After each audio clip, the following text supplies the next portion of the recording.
현재 우리나라는 코로나 사태와 더불어서 함께 대통령 선거를 앞두고 전 국민적인 몸살을 앓고 있습니다. 이런 시국 속에서 우리나라의 대표적인 노철학자인 연세대학교 명예교수인 김영석 교수께서 대통령 정치에 필요한 조건이 무엇인가 라고 하는 이 질문에 두 가지로 대답을 해 주시고 있습니다. 하나는 애국심 있는 사람이고, 또 다른 하나는 큰 그릇의 사람이어야 한다 라고 하는 견해를 밝혀주고 있습니다.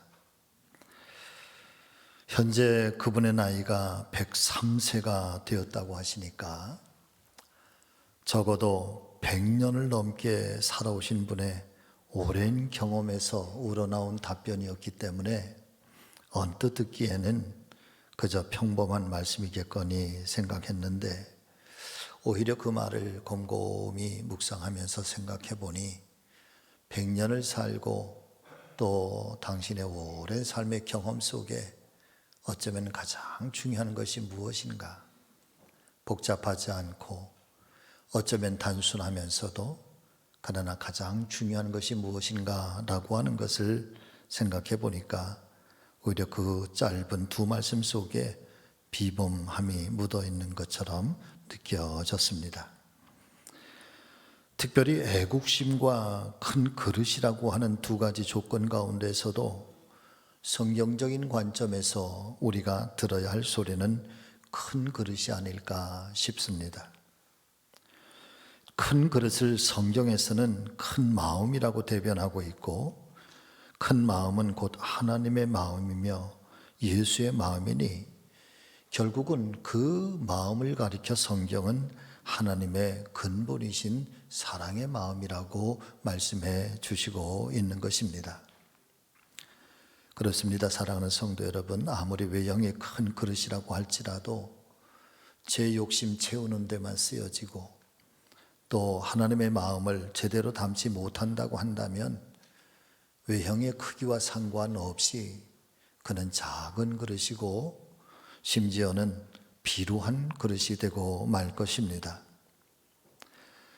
저는 우리 교회 모든 믿음의 성도들께서 큰 그릇의 성도들, 다른 말씀으로는 큰 마음의 성도들이 되어주셔서 아무쪼록 우리 교회가 세상 속에 존재하고 있는 천국 모형 같은 교회를 잘 세워주시고, 그래서 내가 성지교회의 한 성도라고 하는 사실에 대해서, 성지교회의 한 가족이라는 사실에 대해서 너무너무 행복하다라고 하는 그런 고백이 나올 수 있도록 함께 서로가 서로를 위해서 큰 마음의 성도들, 큰 그릇의 성도들이 되어주시기를 간곡하게 부탁을 드립니다.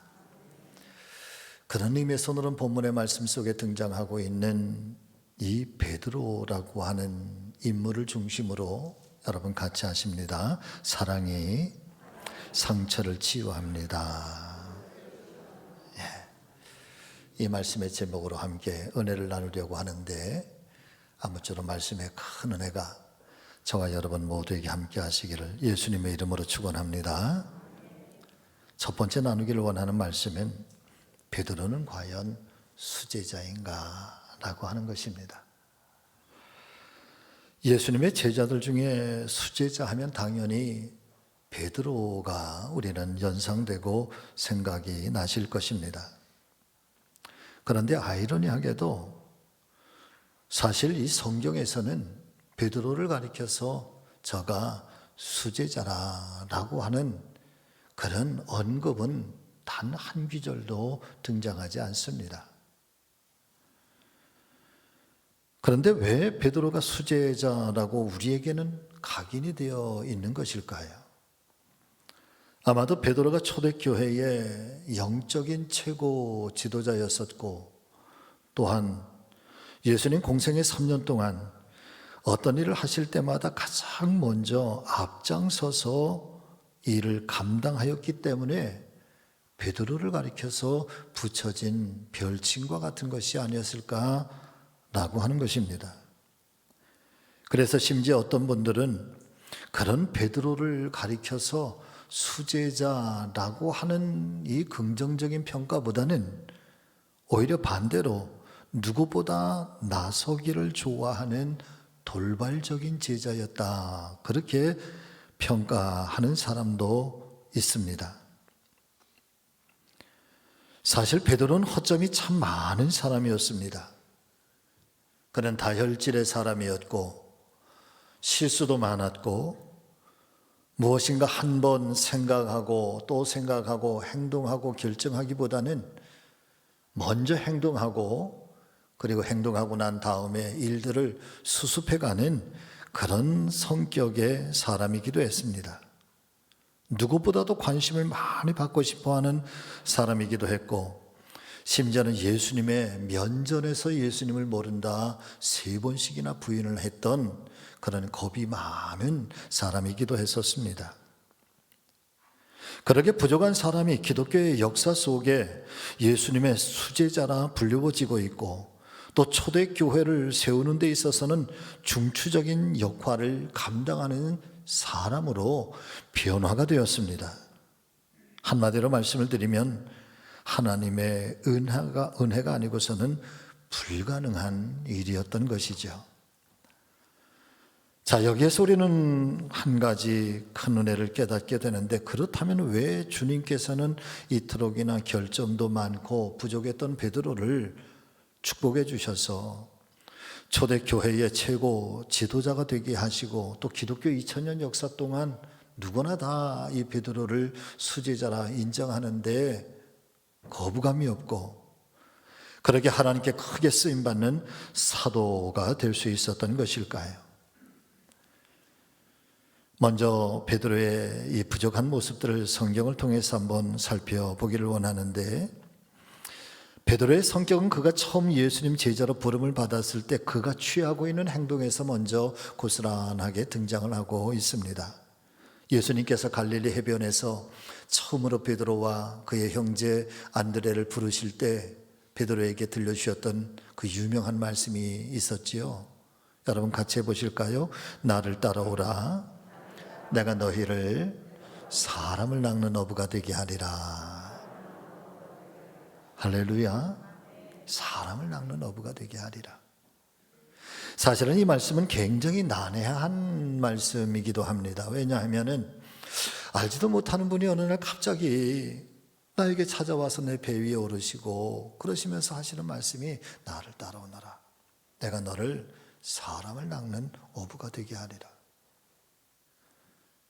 사실은 이미 이 복음의 전후 사정을 우리가 너무나도 잘 알고 있기 때문에 그저 아무 편견 없이 이 말씀을 받아들이고 있습니다마는, 누군가가 어느 날 저에게 와서 나를 따라오너라, 내가 너로 사람을 낚는 어부가 되게 하리라 했을 때 사실은 사람을 낚는 어부라고 하는 이 말씀의 의미도 잘 받아들이기가 어려웠을 것이고, 도대체 이분은 어떤 분인가? 여러분, 그것은 선뜻 따라 나서기가 참 어려운 그런 대목이지요. 그런데 예수님께로부터 이 말씀을 받은 베드로가 어떻게 반응을 하고 있는가? 마태복음 4장 20절의 말씀을 보면은 그들이 곧 그물을 버려두고 예수를 따랐다.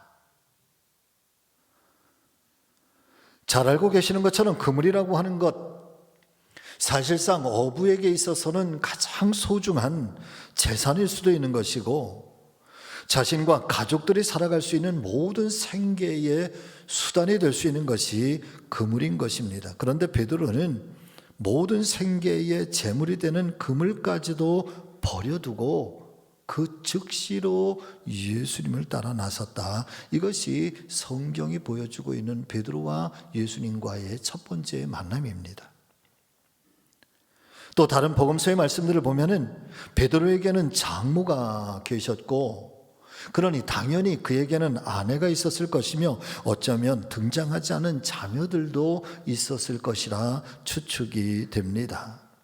그런 사람이 앞뒤를 재보지도 않고 단숨에 따라 나섰다라고 한다면 베드로를 그나마 좋게 말씀을 드리면 참 이분은 순박한 사람이구나, 참 순수한 사람이구나, 여러분 우리는 그렇게 생각을 할 수도 있고, 조금 억하게 평가를 한다면 참 미련한 사람 아닌가,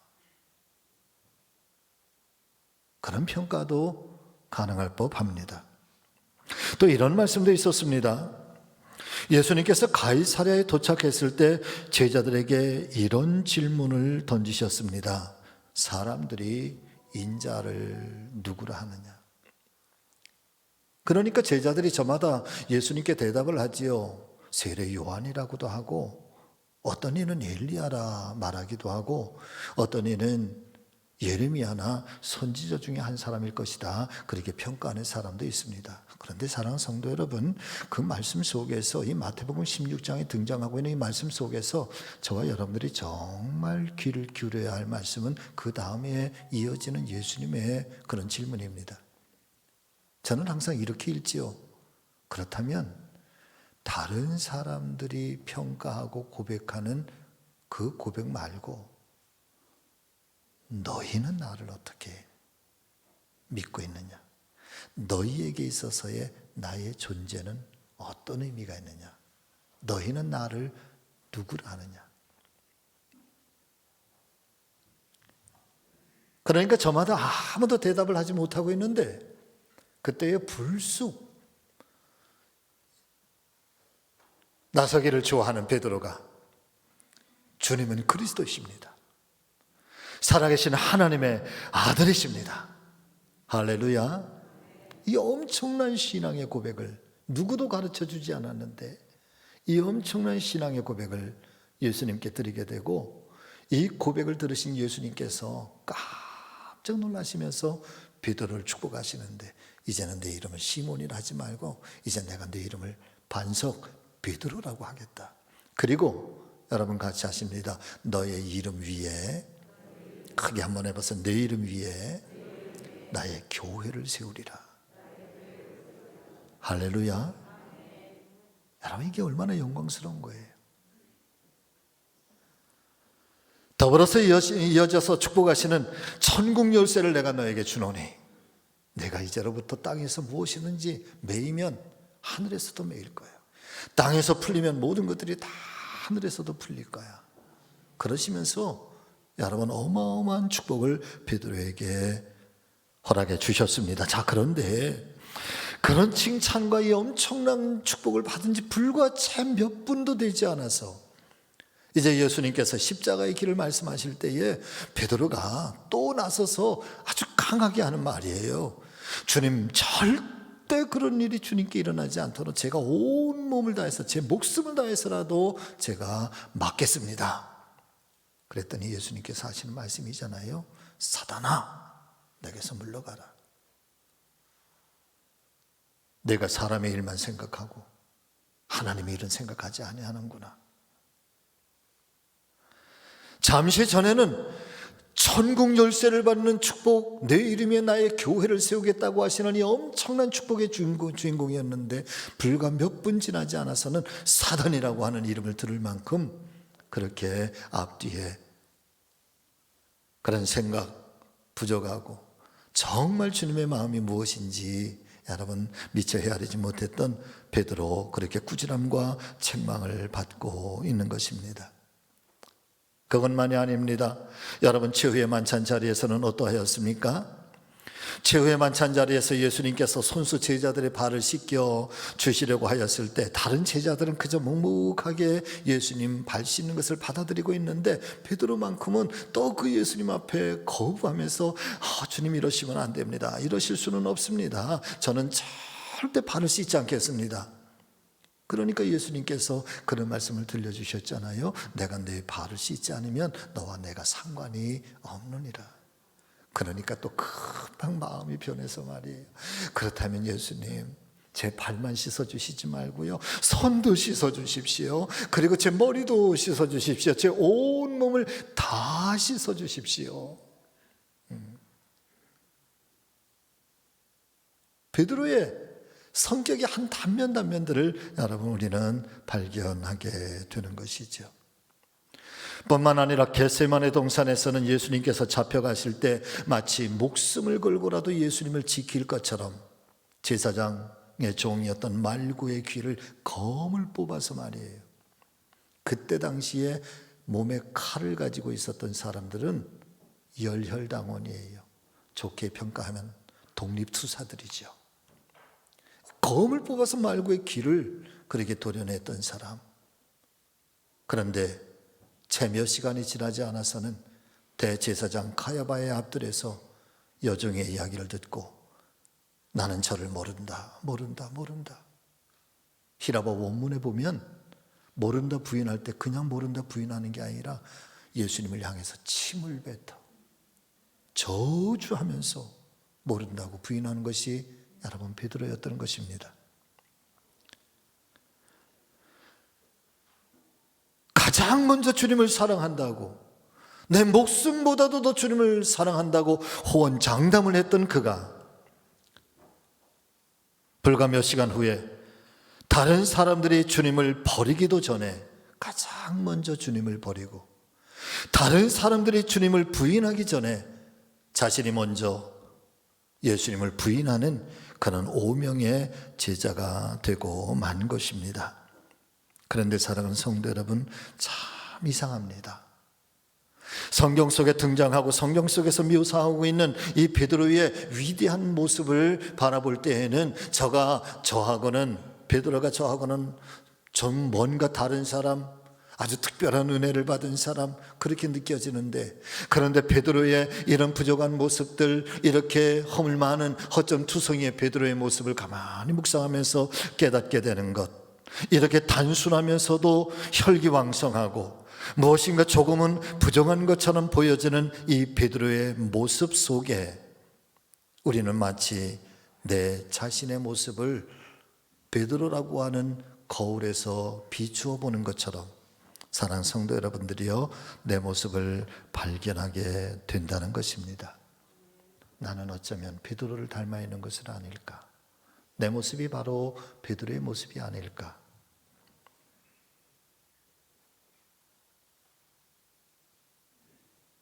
정말 주님께 잘하고 싶었는데, 그런데 내 마음과 내 의도와는 다르게 나는 실수하고 또 넘어지고, 그런 허점투성이의 우리의 모습, 내 모습.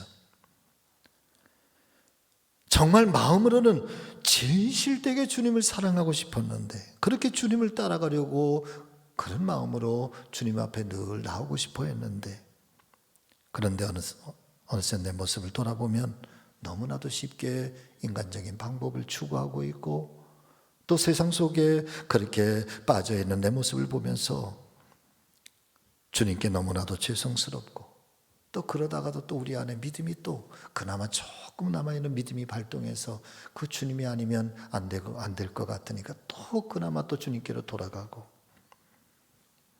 그런 모습이 사랑하는 성도 여러분들이 바로 우리 자신의 모습이 아니겠는가라고 하는 것입니다. 그래서 어쩌면 베드로의 모습이 내 모습이고 내 모습이 베드로의 모습인지도 모르겠습니다. 그런데 정말 감사한 것은 우리 주님은 그런 베드로를 버리지 않으셨다라고 하는 것이죠. 할렐루야.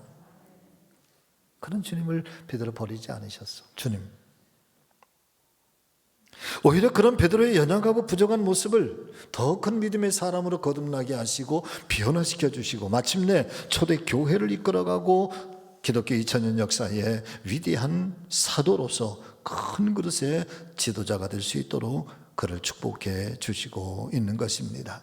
그렇다면 사랑하는 성도 여러분들이요, 과연 베드로를 이렇게 허물 많은 제자에서 위대한 사도로 변화시킨 이 주님의 결정적인 은혜는 무엇이었을까요?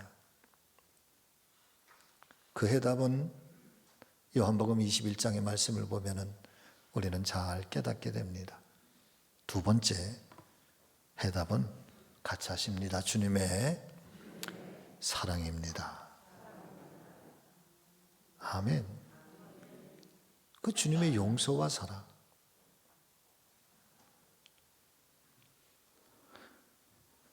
그런 시몬 베드로를 예수님께서는 그 이름처럼 변하게 하시고 좌충우돌 흔들리고 요동치는 그 믿음을 베드로처럼 반석과 같은 굳건한 믿음의 사람이 되게 하셨습니다.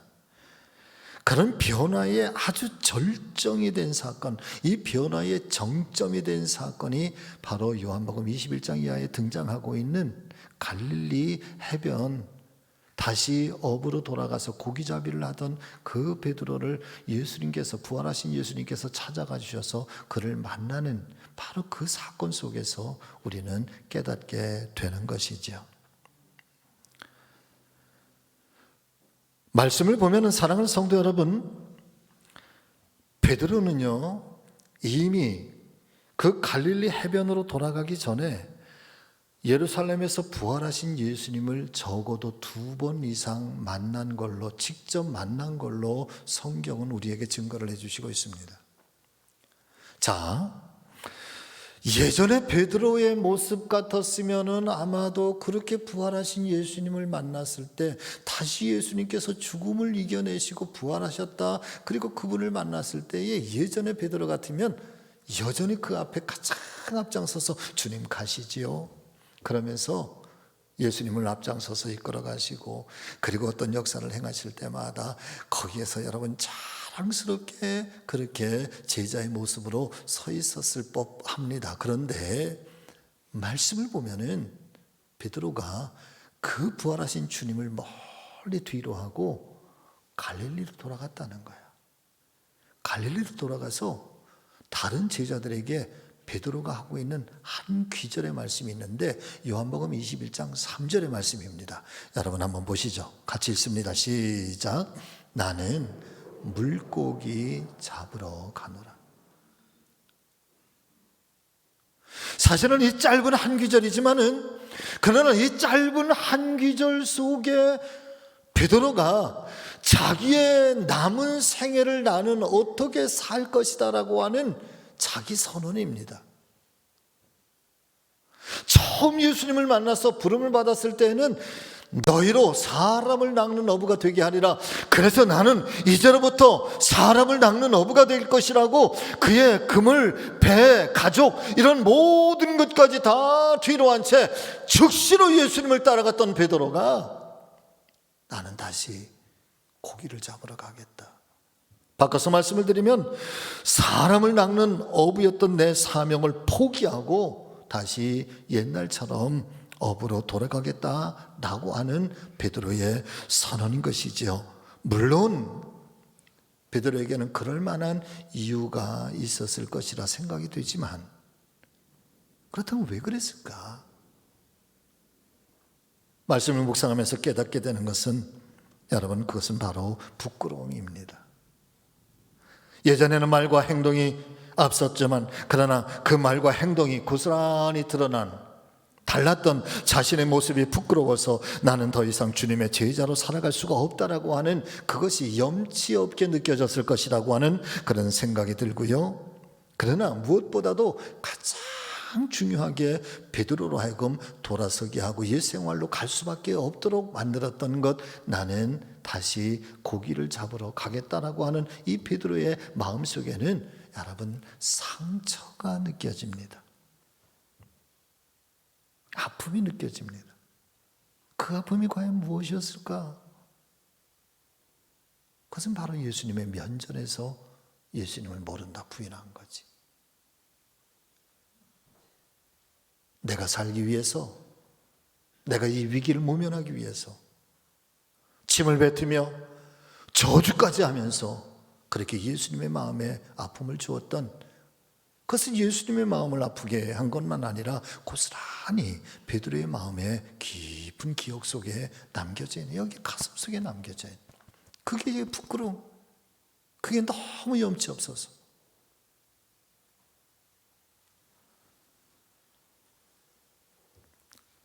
자, 문제는 그렇게 해서라도 주님을 떠나갔다라고 한다면, 사랑하는 여러분, 돌아선 그 자리에서라도 성공적인 인생을 살아야 하지 않겠습니까? 그런데 베드로는 3년 전 그날 예수님을 처음 만났던 날 그 새벽처럼 밤새도록 그물질을 하고 고기잡이를 했지만 한 마리도 잡을 수가 없었다는 거예요. 참혹하게 실패하고 있는 베드로의 모습을 보여주고 있는 것입니다. 자, 그런데 그런 베드로의 그 참혹하게 실패한 그 자리에 여러분, 베드로 홀로 있는 것이 아니라 여러분 같이 하십니다. 거기에는 주님도 계셨습니다. 아멘. 거기엔 주님도 계셨다. 그 밤새도록 그 베드로의 애쓰는 모습을 여러분 예수님께서 고스란히 살펴보시고 밤새도록 살펴보시고, 그리고 이른 새벽에 예수님께서 아무 말씀도 안 하시고 그저 숯불을 피워, 그리고 거기에 생선을 올리고 떡을 올려놓고 생선을 굽고 떡을 구워, 모든 것들이 다 준비가 된 후에 예수님께서 베드로를 부르시는 거예요. 얘들아, 너희에게 고기가 있느냐? 네.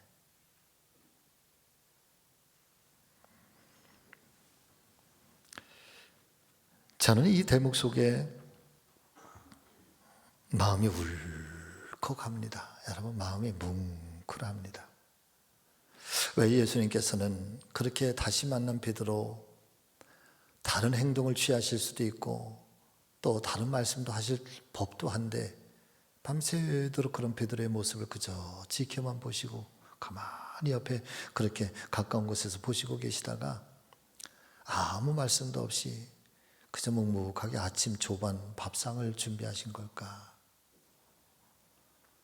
사랑하는 성도 여러분, 그것은 아마 주님의 사랑의 마음 때문이었을 것입니다. 할렐루야. 밤새도록 그물질을 하면서 허기지고 지쳐있는 베드로에게 그 순간 가장 필요한 것이 무엇이었을까? 뭐 거대한 사명의 이야기를 하시는 것도 아니고 건강해, 또 돌아오면서 내 마음이 어땠느냐 등등의 그런 이야기를 하신 것이 아니라 밤새도록 그물질하고 허기진 베드로 그 배고픈 것, 그래서 뭐라도 좀 먹이면 좋겠다라고 하는 아마도 어머니의 마음, 아버지의 마음, 스승의 마음, 가장 정확하게 그 순간에 가장 필요한 것이 무엇인지 말없이 아침 밥상을 차려주시는 것으로 베드로를 향한 주님의 사랑이 변함이 없다는 사실을 나타내 보여주시고 있었던 것입니다. 사랑하는 믿음의 성도 여러분, 우리는 이 마음을 가리켜서 예수의 마음이라고 말합니다. 이것을 가리켜 우리는 진정한 배려라고 그렇게 말합니다. 예수님이라고 왜 하고 싶은 말씀이 없으셨을까요? 베드로의 모습이 괘씸해서 질책하고 책망하고 싶은 마음이 왜 없으셨겠습니까? 그러나 예수님께서 선택하셨던 방법은 그저 말없이 베드로를 품으셨던 사랑의 마음이었던 것입니다. 그리고 그렇게 마주한 아침 밥상 앞에서 나누었던 주님과 베드로의 그 유명한 말씀, 시몬아, 내가 나를 사랑하느냐? 예, 제가 주님을 사랑합니다. 그래, 그러면 내 양을 먹이라. 이 세 번의 대화 속에서 사랑하는 성도 여러분, 베드로의 깊은 상처가 낫기 시작했다는 사실을 믿으실 수 있기를 바랍니다. 그 마음의 상처가 녹아지기 시작하는 거예요. 주님을 향했던 그 부끄러움이 여러분 녹아지기 시작하는 거예요. 주님 앞에 설 수 없었던, 자신 없었던 그 부끄러움이 비로소 예수님 안에서 네, 제가 주님 사랑하는 거 주님이 더 잘 아시잖아요. 또 주님의 격려의 한 말씀, 그래, 그렇다면 내 양을 먹여라, 내 양을 돌보라. 그 속에서 베드로의 상처는 씻겨지는 것이고, 그래서 실패자 베드로에서 수제자 베드로로 거듭나게 되는, 그래서 그가 진정한 사도로서의 위대한 인생을 살 수 있게 되는 베드로의 인생에 어쩌면 가장 중요한 전환점, 터닝 포인트가 여러분 바로 이 아침 조반 밥상에서, 여러분 화려한 것도 아니에요, 무슨 거대한 것도 아니에요, 엄청난 기적의 자리도 아니에요, 그저 아주 소소하고 아주 작은 그 아침 밥상의 자리에서 그 주님의 깊은 깊은 사랑의 마음을 깨닫게 되고 느껴지게 될 때 여러분 베드로의 그 처참함이 여러분 회복되는 거예요. 낫게 되는 거예요. 이게 신앙이야. 이게 기독교라고. 여러분 예수님은 베드로에게 내가 왜 실패했느냐고, 왜 여기에 와 있느냐고, 왜 돌아섰느냐고 베드로의 과거에 지나간 시간을 묻지 않으셨습니다. 오늘도 주님은 저와 여러분들에게 우리가 지난 세월의 삶을 어떻게 살아왔는지, 내가 왜 믿음에서 떠나게 되었는지, 왜 내 믿음이 이렇게 연약해졌는지, 왜 내가 실패의 삶을 살았는지, 왜 내가 절망하고 있는지 우리의 과거에 대해서 주님께서는 여러분 묻지 않으십니다. 정말 중요한 것은 지금 여기에서 우리가 어떻게 주님을 사랑하고 있는지, 주님을 위해서 우리가 어떤 고백을 하고 있는지 지금 우리 안에 이 믿음의 중심을 주님께서는 보시고 싶어 하는 것입니다. 베드로가 용서와 사랑을 통해서 다시금 이 사명의 사람으로 회복된 것처럼 사랑하는 저와 여러분 모두께서도 때로 우리의 실패의 자리, 때로는 믿음 없는 자리, 우리의 좌절과 절망의 자리에 여러분 머물러 있지 말고 다시 일어설 수 있도록 이 사랑의 힘을 주시는 우리 주님 예수 그리스도를 바라보시기를 예수님의 이름으로 축원합니다. 그리고 그 예수님 여러분 만나실 수 있기를 주의 이름으로 축복합니다. 그리고 그 예수님 앞에 다시 한번 우리 모두가 진심으로 나아갈 수 있는 귀한 마음들이 되시기를 주의 이름으로 축복합니다. 그 예수님의 은혜를 경험했던 베드로가 먼 훗날 시간이 지나가서 그때의 그 사건들을 기억하면서 이 베드로 전서를 쓰는 거예요. 저는 놀라운 게 성경학자들은 누구나가 다 이야기를 해요. 베드로가 어떻게 이렇게 유려하고 이렇게 영적으로 깊은 단어 하나하나마다 굉장히 의미 있는 이런 단어들을 베드로가 어떻게 사용할 수가 있었을까? 여러분 이게 비밀이라는 거예요. 네. 어쩌면 일자 무식일 수 있는 베드로, 고기잡이가 전부였던 베드로. 그러나 그 비밀은 덮어두고라도 그런 예수님의 사랑을 경험했던 베드로가 이제는 교회와 성도들을 향해서 여러분 간곡하게 호소하고 있는 믿음의 말씀이 오늘 본문의 말씀인 것입니다. 그 중에서도 1장 22절의 말씀 여러분 같이 읽어보겠습니다. 자, 시작. 너희가 진리를 순종함으로 너희의 영혼을 깨끗하게 하여 거짓이 없이 형제를 사랑하기에 이르렀으니 마음으로 뜨겁게 서로 사랑하라. 예수님의 이 엄청난 사랑을 경험하고 나니까 자신의 삶에 그 부끄러웠던, 용기 없었던, 그래서 모든 것들을 다 포기하고 싶어 했던 이제 내 인생은 다시 옛 어부의 생활, 고기잡이로 떠나갔던 그 삶으로 끝날 수밖에 없었구나. 그랬던 그 베드로에게 다시 찾아오셔서 자기를 치유하시고 자기를 일으켜 주셨던 그 예수님의 사랑, 그 사랑을 경험하고 나니 정말 우리의 생애 속에 소중한 것이 무엇인가? 100년을 산 김영석 교수께서 복잡한 철학의 이야기를 하는 것이 아니라 아주 가장 단순하면서도 가장 보편적인 두 이야기를 가지고 이것이 대통령이 될 사람이 가져야 할 그릇이 마음입니다라고 하는 것처럼 어쩌면 성경의 진리는 여러분 복잡한 구속의 진리가 어떻게 해야 우리가 구원을 받는가, 아주 복잡한 성경의 이야기를 말하는 것이 아니라 단순하면서도 아주 명쾌하면서도 그러나 성경 속에서 오직 하나님이 한 번 말씀하시고 싶어하는 단 하나의 메시지, 너희는 서로 사랑하라. 그것도 뜨겁게 사랑하라.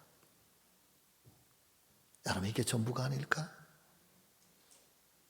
그것이 하나님의 사랑을 경험한 사람들이 믿음의 지평을 삼고 오늘도 우리가 가야 할 믿음의 길, 신앙의 변화의 모습, 내가 예수의 사람이 되었다라고 하는 가장 중요한 그 핵심의 그 고백이 너희는 서로 사랑하라.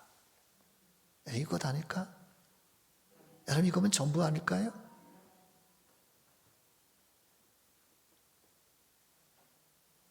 그렇게 살아가지 못하는 것이 오늘도 아픈 거지.